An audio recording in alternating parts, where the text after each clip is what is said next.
This is In the Dirt with ASOTU.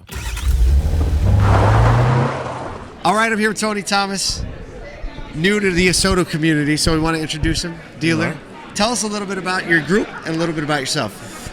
My group is Tony T Automotive Group, based back in 2018. We own a Chrysler Dodge Jeep Ram store in Orangeburg, South Carolina. Also own a Nissan and a Ford dealership in Blytheville, Arkansas. So this last 24 months for a lot of dealers, for all dealers, has been different than any 24-month period in the history of the business. What have you done to navigate to success, and what are you looking to do over the next 12 months? Well, I think me coming into the business, I've been in business for about 20 years. I was a partner in a deal back in 2014, sold those shares and started my own automotive group. I think one of the biggest things was coming into this turn has been for us was just coming in and getting the baseline and creating a positive culture inside the organization. The store I took was a store that was very broken, and it just took a culture shift, coming in, putting our processes in place and changing the culture of how we treat the customers, but also how we treat our employees. So for me, the employees came first, because if we treat the employees good, they would definitely in turn treat the customers well. I can't tell you how many times we've heard that exact narrative this week when, there's always a lot of conversation around new tech and new tools that you can implement in your business. And the conversation seems to be steering right back to the people and the processes. Tell me about what elements you look for in a good culture and what you try to instill. Repeat that to me. I'm sorry. Tell me what type of elements of a good culture that you try to instill.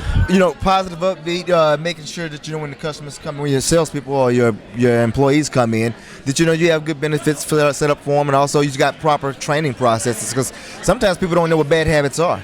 For just us, automatic, right? It's just automatic. I hired a group to come in, and we go through processes, which is onboarding, because a lot of times when you come into a dealership, when I came to the business, there was no onboarding process. It's like, here's your desk, there's a phone, get to work, right? Yeah, here's your desk, here's your phone, go to work, go get it. And compared to us, what we do now is an onboarding process. So when the employee comes aboard, they get their employee packet, but they also takes through training, sensitivity training. We go through culture training. They get a handbook, and we just throw them to the wolves. You got to go through that process, depending on what department you're in, how long it may take.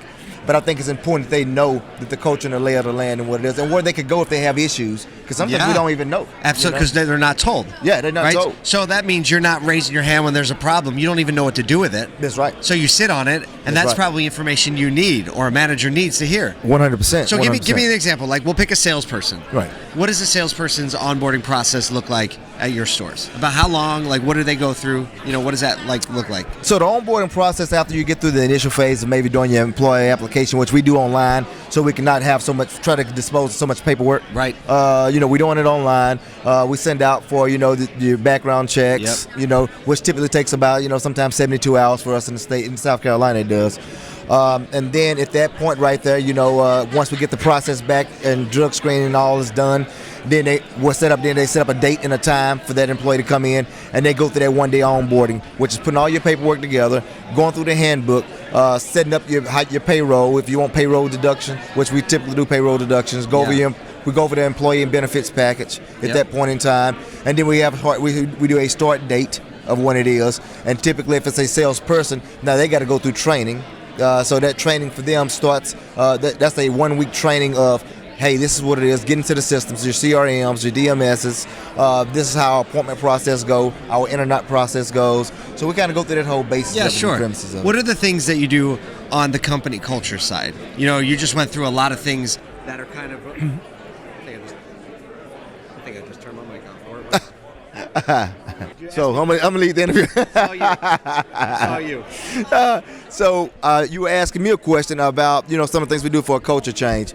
So we hold a town hall meeting once a month is what we do. In that town hall meeting, what it is meant to do is we get together at the end of the month. We go over the State of the Union and what happened last month, what we're looking to trend for the next month, and we also give out the awards for each department. It gets an employee of the month from each department goes off. And we serve food, and it's a time for everybody to kind of get together at that point in time, go through any issues that we may have, and let them know you appreciate them. That's one of the things that we do. And we also have a once-a-year employee benefit deal where we get together and do like a picnic during the summertime, or do a creative team bowling. So we have activities that we try to do every quarter to try to keep things going in the South organization. Let me see that microphone. So you basically have once a month you get everybody together. Once a month. And once a quarter you have a bigger thing. Yes. What do you think? Where do you think your organization would be if you didn't do those things specifically? You know, I think there could be a lot of wondering going on, a lot of what ifs going on if you don't put these things in place. I've worked in an environment where we didn't. We were always in the unknown, and I could go ask 3 different people things and get 3 different answers. And so what we try to do is try to slim down on that, dude. That's why the process have to be in place. If you got a complaint, you have a number to call. You know, if you have it, you can internally in through email or you can get on the phone and call. And then that way it comes up and we address it. You know, I think that not having something like a town hall meeting in place. It could be a little bit insensitive to people not thinking you're caring. They're just a number. They got to come to work, show up, perform, and get out the way. And I want them to know that they're appreciated. And I think sometimes it's good to get together and break bread, have lunch, and go from there. Tony, thanks for spending a few minutes with us today. I think what you're doing from a cultural standpoint is to be celebrated in the industry, and I hope that this encourages people to do more of that. Definitely, my man. Thank you guys for everything you've done. Appreciate it. Thanks for watching this episode of In the Dirt with ASOTU. If you're new to our channel, make sure and mash that like and subscribe button. Also, check out some of these links for our other great podcasts and content.